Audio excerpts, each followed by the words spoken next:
অবশেষে নৌকা থেকে নেমে গেলাম। এখন আসলাম যে কিছু ভিডিও বানাবো।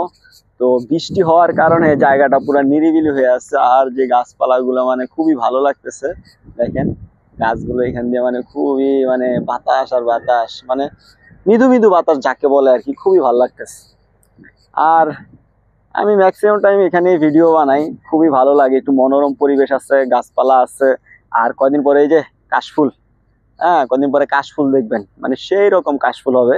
আর খুবই ভালো লাগতেছে। তা আপনারা মনোরম পরিবেশে বেশি ভিডিও বানানোর চেষ্টা করবেন, যেমন গ্রামীণ জায়গাগুলা, এই জায়গাগুলোতে ভিডিও বানাইলে খুবই ভালো হয়, খুবই ভালো হয়। আর এখানে যে গাছপালাগুলো আছে ভাই, খুবই ভালো লাগতেছে আমার।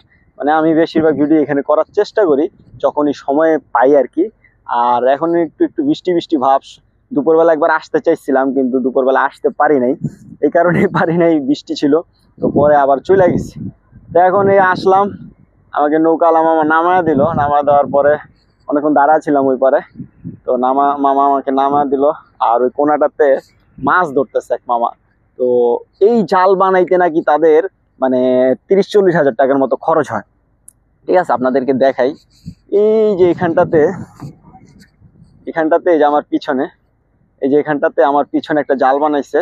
এই জাল বানাইতে নাকি 40-50 হাজার টাকার মতো খরচ হয়। এই যে জালটা উঠাইতেছে আমার পিছনে দেখা যাইতেছে, ঠিক আছে। তো দুইজন মিলে যে এই নৌকালা মামাটা আমাকে নামায় দিছে, দুইজন মিলা এখন জালটা উঠাইতেছে, মাছ আছে কিনা একটু পর পর ফালা রাখে, আর মাছ যদি পায় তাহলে উঠা নেয় আর কি, এরকম। তো এটাতে মনে হয় 40 হাজারের মতো খরচ হয়েছে। ও নৌকা ছাড়া হইলে 40-50, 40-এর মতো যায় আর কি, বা 30-এর মতো যায়। নৌকা হইলে 50 পইরা যায় আর কি, এরকম। তো এই জালগুলা দিয়া মানে মাছ ধরতে মানে সময় লাগে না, কিন্তু যখন জোয়ারে পানি থাকে তখন আর কি মাছগুলো মানে ধরা যায় সুন্দরভাবে। আর যদি মনে করেন যে জোয়ারের পানি না থাকে, তাহলে মানে মাছ স্রোতের কারণে বা জোয়ারের কারণে মাছগুলো সাইডে উঠে আসে। তো সাইডে যেহেতু, তো পায় না, খুব একটা পায় না, কারণ এখন পানি তো নতুন জোয়ারের পানি আসছে। আর বুড়িগঙ্গাতে তো রোহিঙ্গা মাছ দিয়ে ভরে গেছে। হ্যাঁ, এত পরিমাণে রোহিঙ্গা মাছ, মানে কি বলবো, মানে শাকার ফিশ আর কি, যাকে বলে। তো ওই শাকার ফিশ দিয়ে ভরে গেছে। তো যাই হোক, আসলাম একটু এই ওয়েদারে একটু ফিল নেওয়ার জন্য, আর 2-4টা ভিডিও যাতে করতে পারি, আপনাদের সাথে শেয়ার করতে পারি। আর ওই যে কোনার মাছ ব্যাপারী, মানে মাছ ধরতেছে যে মামা বা যে লোকটা, তাকে নিয়ে আর কি 2-4টা কথা বলার চেষ্টা করলাম। তো আমি আগে ভাবতাম যে এই মাছের যে জালগুলো বানায়, মানে নদীর মধ্যে যেরকম যে বাঁশ দিয়া বড় জাল দিয়া যে মাছগুলো ধরে আর কি।